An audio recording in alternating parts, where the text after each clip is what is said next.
E aí, torcedor do Verdão, beleza? Mais um vídeo aqui no canal JP Palmeiras para trazer as últimas informações. Estou trazendo aqui para vocês o Seleção Sport TV, falando tudo sobre o nosso Palmeiras, galera, sobre a briga pelo título do campeonato. Palmeiras, que está na liderança com 65 pontos, venceu o Juventude fora de casa no placar de 2-0, com um gol de Bruno Rodrigues e Felipe Anderson. E Carlos Miguel, hein, galera, defendendo muito aí e fazendo a diferença aí nos últimos jogos no gol do nosso Verdão. Fica aí até o final do vídeo e não se esqueça de deixar aquele like, beleza? Então, olha, o Palmeiras na próxima rodada vai encarar o Santos no Allianz Parque e o Flamengo vai visitar o São Paulo. Eu vou rodada a rodada para vocês compararem. Depois o Palmeiras visita o Mirassol, que está invicto como mandante no campeonato. E o Flamengo vai receber o Santos. Aí tem os jogos atrasados. O Palmeiras visita o Santos na Vila Belmiro e o Flamengo joga contra o Sport na condição de visitante. Esse jogo será em Brasília. O Galo vai receber o Palmeiras e aí tem Fla-Flu. Depois o Palmeiras recebe o Fluminense e o Flamengo recebe o Bragantino. Aí o Palmeiras visita o Grêmio, o Flamengo visita o Galo. Depois o Palmeiras recebe o Vitória e o Flamengo recebe o Ceará. E na última rodada, o Palmeiras visita o Ceará e o Flamengo visita o Mirassol. Caminhos bem parecidos, né? Você acha de dificuldade semelhante? São 5 adversários comuns, né? Eu acho bem parecido. 5 adversários em comum, na verdade. Fluminense, Santos, Galo, Mirassol, Ceará. Ceará. A última rodada, eu realmente acredito que a vida de Ceará e Mirassol provavelmente já estará resolvida, ou seja, Mirassol com uma definição de vaga na Libertadores e o Ceará de permanência. Mas é possível que um dos dois esteja com a mente voltada. Possível não. Um dos dois estará com a cabeça voltada para o Intercontinental. A final da Libertadores é entre qual rodada? A final da Libertadores? Na 34ª. 34ª. Exatamente. Não, a final da Libertadores é 36ª. Não, o jogo que antecede não é Galo e Palmeiras? A final da Libertadores? Por exemplo, a final é dia 29, né? Sim. Esse Galo e Flamengo e o Grêmio e Palmeiras, eles estão marcados para o fim de semana da final. Então é na 36ª rodada. Tem mais 2 rodadas depois. Tá. Mas vocês concordam, assim, um dos dois vai estar com a cabeça no Intercontinental? Acho que as 2 últimas rodadas ali, os dois vão pegar times que já... E a questão é a vida deles, né? Que o campeonato pode ser definido aí, né? Sim. Nessa volta da Libertadores, né? Que loucura. E tende a ser definido. Tem que ser definido, os dois times exatamente. Estão, dificilmente é a rodada da definição. Vai derrapar tanto assim para ganhar, chegar com 2 jogos de antecedência com o título já encaminhado. E como é que eles voltam de Lima, né? Isso. De ressaca ou... Emocionalmente eles estarão cansados de qualquer forma, né? Exato. Isso, por exemplo, para mim marcou ontem o jogo do Palmeiras. Embora ele tenha poupado o time, o que aconteceu no jogo, embora seja LDU, eu acho que foi um desgaste mental muito grande para você buscar aquele resultado, fazer o resultado. Ontem eu entendi tudo que aconteceu no jogo do Palmeiras, não só pela escalação, mas pelo comportamento dos jogadores, porque realmente é muito difícil você virar a chave tão rápido e lembrar, você é o líder do campeonato, você precisa jogar como líder, apesar de quinta-feira você ter feito um dos maiores resultados da história do clube, né? Eu acho a primeira vez, a gente tem finais brasileiras em profusão, essa é a 5ª em 7 anos, mas é a primeira vez que os concorrentes ao título da Libertadores disputam também os dois o Campeonato Brasileiro. Eu tenho uma opinião, talvez, que possa gerar alguma polêmica, mas eu acho que na quarta-feira, se o Palmeiras vence o Santos e o Flamengo perde do São Paulo, eu acho que não pega mais, não. Pode ser. Não pega mais, não. Abre 4 pontos com 2 vitórias a mais, seriam 5 pontos, na verdade. Você ia precisar de 2 tropeços em 2 rodadas do Palmeiras, faltando 7 jogos. Eu acho pouco provável que o Palmeiras perca 2 jogos até o final do campeonato. Enfim. O Palmeiras... Eu acho assim, uma rodada bem... O Palmeiras tem né? bem decisiva. O Palmeiras tem um trunfo, né? O Palmeiras tem um direito a um escorregão não que não pode perder a liderança, mas não fica fora. Agora o Flamengo, se escorregar e o Palmeiras vencer, realmente... A questão é a seguinte... Acho que 4 pontos a essa altura, com 2 vitórias a mais... E essa questão das vitórias. Com o Palmeiras fazendo o campeonato que vem fazendo. Se fosse o contrário, eu teria a mesma opinião. Acho que quarta-feira o campeonato pode dependendo dos resultados, pode ter uma definição mais cedo do que a gente imagina. Agora a classificação atualizada com o número de jogos corretos na sua tela. A grande questão é a seguinte, se puder voltar lá à tela de jogos, eu só consigo contar um jogo aqui, se você esse jogo é fácil, que é Sport e Flamengo. Eu acho que é um jogo fácil, na teoria. Não, o Flamengo foi a Fortaleza e perdeu, né? Mas o Fortaleza... Mas assim... E é o jogo que está fazendo a diferença agora. A Fortaleza estava mais vivo do que o Sport. É um time bem melhor que o Sport. É o único jogo, é bem melhor. É o único jogo que eu acho assim, é fácil. É contra o Sport. Os demais, amigo, eu acho que tem dificuldade ali para dar e vender para todo mundo. Por isso que eu acho bem equilibrado, bem parecido os dois lados da disputa. É óbvio, o Flamengo é favorito contra o Ceará, mas não é um jogo fácil, não. Vai ganhar de véspera. Sendo em casa, eu acho menos problema. Como Palmeiras e Vitória. Eu opino que o Palmeiras é muito favorito. Agora, assim, fácil, agora, por outro lado, é o Sport. Por outro lado, as 3 próximas rodadas do Palmeiras, elas me parecem mais pesadas do que a do Flamengo. Mais pesadas, tá? Porque o Flamengo pega, como você disse, o Sport, que pode estar até rebaixado já, o Santos no Maracanã e tem esse jogo contra o São Paulo que eu estou falando que é complicado. Então, aí que tá, né, Eric? Mas o Palmeiras, por outro lado, tem 2 clássicos com o Santos, com a corda apertando, e o Mirassol que não perdeu em casa. E aí de tabela você vê a dificuldade do Santos, né? Que vai encarar na sequência só o Palmeiras no Allianz Parque, o Flamengo no Maracanã e depois o Palmeiras na Vila. Esta é a sequência, os próximos 3 jogos do Santos. Lembrando que o jogo Santos e Palmeiras, com o mando de campo do Santos, Sport e Flamengo, é na data FIFA. Então, o impacto das convocações, né, pode ser importante. Por isso que eu estou falando da questão da seleção brasileira. Mas, além disso, Palmeiras e Flamengo têm jogadores espalhados pelas seleções sul-americanas, né? Então... Primeiro, analisar o que foi, pelo menos para mim, a tranquila vitória do Palmeiras ontem em Caxias. Passou a impressão, embora o Carlos Miguel tenha feito uma grande atuação, passou a impressão que o Palmeiras venceria de quanto fosse necessário. Ele teve uma grande atuação depois do 2-0 já, né? As principais, não foi, Praz? As principais defesas do Carlos Miguel foram depois do 2-0 já, né? Foram. Jogo tranquilo, né? O Juventude não conseguiu assustar o Palmeiras, né? O Juventude tentou jogar com 3 zagueiros, com os atacantes de beirada, o Bilu e o Veron, né? Mais por dentro, em cima dos 2 zagueiros do Palmeiras, na teoria, para tentar fazer uma transição e ganhar em velocidade, porque os 2 são muito rápidos. E o Nenê de falso 9, mas não fluiu. E o Palmeiras mesmo, a Ana falou isso da ressaca de quinta-feira, né? Eram outros jogadores, mas a questão emocional. Exatamente. Todo mundo estava ali assim. Né? E o Palmeiras é um time misto, é um time reserva, alguém falou. Vê a escalação do Palmeiras. Eu considero. O Carlos Miguel não é reserva mais, porque hoje ele é o titular, né? Assim, mas daquele time ali, reserva era o Bruno Rodrigues e o Jefté. O Fux não é reserva, o Murilo não é reserva, o Kelvin não é reserva, o Aníbal e o Martínez revezam, então os 2 são titulares. O Veiga não pode ser considerado reserva, o Felipe Anderson. Então, assim, não era um time reserva, né? Era um time descansado. Era um time descansado. E era o que o jogo pedia mesmo, porque provavelmente a gente ia ver o Juventude tentando competir muito, mas acho que assim, nem isso o Juventude conseguiu igualar o jogo. Meio gol de treino, a sensação que tinha golaço, mas meio gol de treino, né? Liberdade total. O domínio do Felipe foi brincadeira no começo da jogada. Não, golaço, mas assim... Tem uma questão de aí eu sempre falo, o treinador vai até um determinado ponto, né? Aquele lance ali, o Felipe antes domina a bola e a linha de defesa do Juventude está até bem postada, está em linha. Aí eles vão recuando, temporizando. Ok. Só que chega num ponto que normalmente a referência é a linha da área, tu tem que parar. Porque senão tu vai... E eles continuaram entrando. Eles deram a área para ele. E ninguém pressionou o Felipe Anderson. Ali teria que ter parado na linha da área e pressionado. Obrigado, Felipe Anderson, a definir de uma maneira mais apertada ou então tentar achar um passe. E a defesa do Juventude foi muito passiva, foi indo para trás. E a gente, como o Eric destacou, depois dos 2-0, o Carlos Miguel trabalhou bastante. O Palmeiras claramente tirou o pé, né? Claramente tirou o pé e aí... O Juventude criou algum perigo, mas assim, em nenhum momento quem estava vendo o jogo... Quando o Palmeiras fez 2-0, é porque o Palmeiras foi para lá sabendo que, cansado mentalmente do desgaste que foi a quinta-feira e tal. Quando fez 2-0, foi assim, exato. Agora resolvemos. Liderança de volta. E aí dá aquela...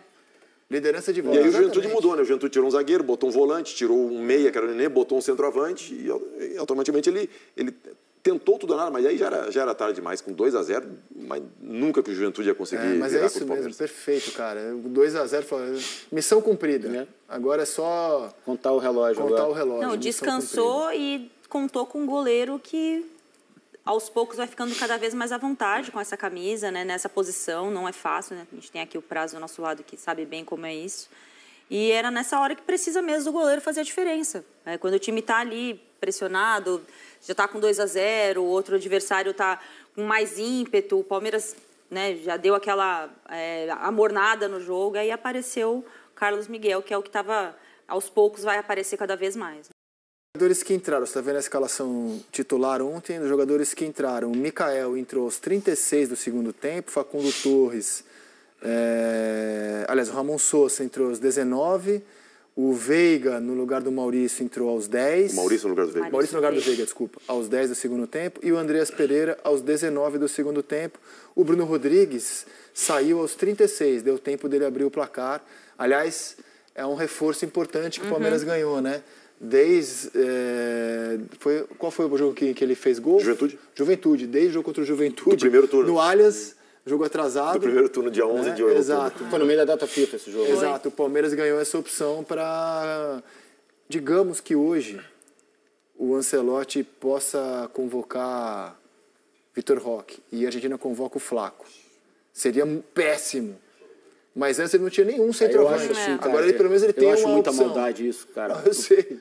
Mas Assim, é possível para um que time que está aconteça. disputando o título, que será obrigado a jogar por causa do calendário, não é um erro do Palmeiras. O Palmeiras não cometeu nenhum erro, como o Flamengo também, para jogarem na data FIFA desfalcados, sabe? Assim, no meio de uma disputa dessa, como a gente está elogiando, pô, cabeça a cabeça, bonita, de dois times que se prepararam para esse momento, cara, eu acho assim, de uma, sabe, o Eric, uma aí maldade com os técnicos, com os É uma clubes. coisa que eu falo há muito tempo.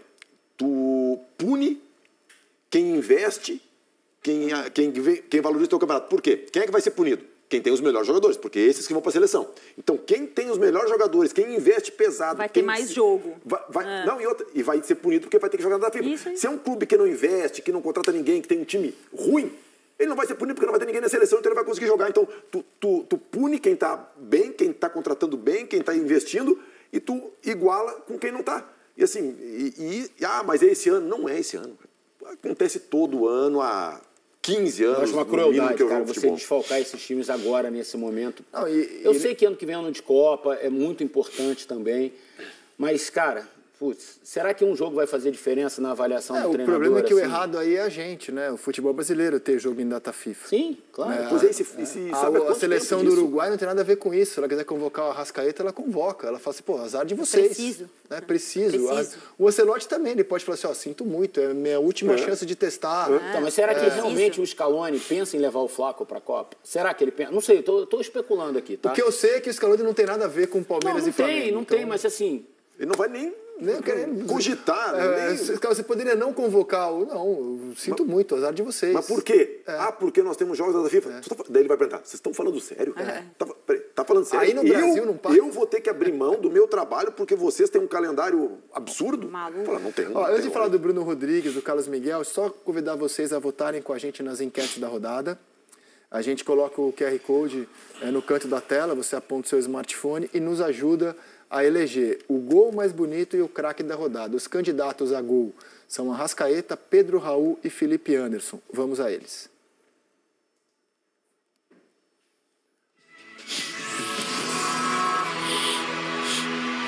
Agora, Praz, o Eric Faria ontem, eu estava vendo o jogo sossegadão, Palmeiras e Juventude, aí o Eric perguntou, quem é que joga a final se o Everton votar? De supetão, eu falei, claro que é o Everton. Depois veio o jogo, comecei a pensar, e temos um especialista hoje. O Everton volta a tempo da final da Libertadores. O Carlos Miguel claramente está subindo de rendimento, né? Claramente.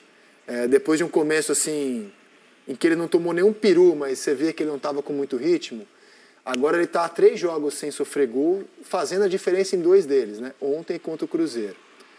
Então a pergunta é para você, Praz. O Everton volta, está pronto para jogar a final da Libertadores. O que você faz? Bom, isso aqui não é uma questão fácil, não porque eu não quero opinar, mas porque depende muito de como a gente vai construir a narrativa da futurologia, né? Se for em cima do Carlos Miguel dos primeiros jogos, 2 jogos, 6 gols, a torcida em pânico. E se for a futurologia do Carlos Miguel agora de 3 jogos sem tomar gol, com a torcida em êxtase. Então, assim, de um lado a gente está falando de um goleiro com 450 jogos do Palmeiras e do outro com 6. E se for pegar na primeira divisão, o Carlos Miguel acho que tem 20 jogos, não sei. Sim. Só que, assim, eu como fui goleiro, eu tenho muita reticência em comentar nesses microciclos, assim, por pequenas amostragens, sabe? Eu fui um defensor quando começaram, as pessoas sabem a minha ligação com o Palmeiras e a posição que eu joguei no Palmeiras de goleiro. Então, quando o Carlos Miguel estreia e toma 6 gols, imagina o que eu recebi de mensagens para eu opinar e criticando o Carlos Miguel. E eu fui nessa linha. São 2 jogos, não dá para... Agora, nesses 3 jogos, já é o contrário. Então, assim, na rodada que vem pode mudar tudo. E na outra pode mudar tudo. Então, assim, é muito difícil. Mas, levando-se num cenário mais normal, equilibrado, né? Normal, que o Carlos Miguel é um baita goleiro, vai ter atuações normais, às vezes melhores, às vezes piores. E o Everton voltando e podendo jogar 1 ou 2 jogos antes, para mim, joga o Everton. Para você também, Ana? Uhum. Para você, Praz, o ritmo de jogo, ele pesa mais para um goleiro ou para um jogador de linha? Para o goleiro. Para o goleiro, né? Sabe por quê? Pelo simples fator, se tu é um lateral direito, um atacante, um volante, tu errar um passe, tu errar uma interceptação, tu errar um tempo de bola, acontece o quê? Muitas vezes nada. Se tu errar um tempo de bola, o goleiro, se tu errar qualquer lance, a chance de influenciar no resultado, de ter uma influência direta no resultado é muito superior, né? A gente tira o que aconteceu com o Carlos Miguel. Ele não falhou nos gols que ele tomou, mas ele estava... Talvez hoje ele tivesse uma atuação diferente. Ele estava completamente sem o ritmo, sem o tempo de bola. E qual é o limite, você acha, para um goleiro readquirir ritmo de jogo? Tipo assim, você falou, se voltar 2 jogos antes, joga o Everton. 2 jogos para você, para a lesão que foi do Everton, tempo de ausência. 2 jogos você acha bacana, assim? Eu acho que pela experiência do Everton, sim. Porque com a idade também tive situações já mais experientes, né? Em que eu fiquei sem treinar a semana inteira. Por exemplo, 2014 eu tinha 36 anos. O Palmeiras estava numa situação difícil e eu tinha quebrado o braço. E aí eu fiz a cirurgia e não conseguia voltar porque eu tinha muita dor no tendão. Porque quando tu faz a cirurgia aqui, eles abrem o tendão no meio para passar os pinos e costuram, e fica uma fibrose, tamanho do caroço de azeitona. E quando eu tracionava o tríceps, essa fibrose não deixava o tendão esticar. E eu não conseguia, por exemplo, eu não conseguia tirar a meia, eu não conseguia fazer isso aqui com a camisa. E aí eu fiz um tratamento de onda de choque que me ajudou muito, 3 sessões. 4 meses, 3 meses e meio depois, 4 meses. Eu treinei na quinta-feira o coletivo. E o Dorival falou, não, vou te segurar, porque não sei o que. Eu falei, não, quero jogar. Eu joguei contra o Botafogo no Maracanã. Foi. E eu joguei bem. Então, assim, mas por quê? Por causa da minha experiência, né? Então, assim, vai muito disso. Mas eu acho que 2 jogos...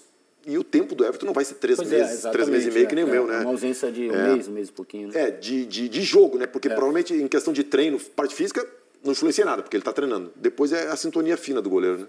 Mas o prazer é porque, assim, depois eu voltei no tempo, eu cobria o Palmeiras para o Jornal Lance em 99. O Veloso era um goleiro super importante na história do Palmeiras. Ele era o titular absoluto do Palmeiras. O Marcos era um jogador que tinha tido uma convocação para a seleção brasileira em 96, uma coisa que ninguém entendeu direito na época, o Zagallo era o técnico, porque ele não era titular e foi convocado em 96. E aí banco do Veloso. E o Veloso se machuca em 99. Cara, foi assim, caramba, o Veloso se machucou. E no primeiro momento, houve a dúvida, quem vai jogar no lugar do Veloso? Era o Sérgio, era o Marcos? O Felipão optou pelo Marcos e o resto é história. Ele faz contra o Corinthians a partida que faz, naquelas quartas de final, e nunca mais saiu do time. Então foi algo assim, o Veloso se machuca, o Marcos surge.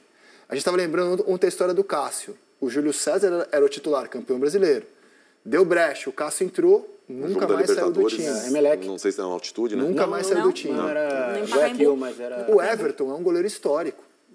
Ele está ali na prateleira do Emerson Leão, na prateleira do Marcos, é um goleiro histórico no Palmeiras. Você é um goleiro histórico do Palmeiras, o Everton é um goleiro...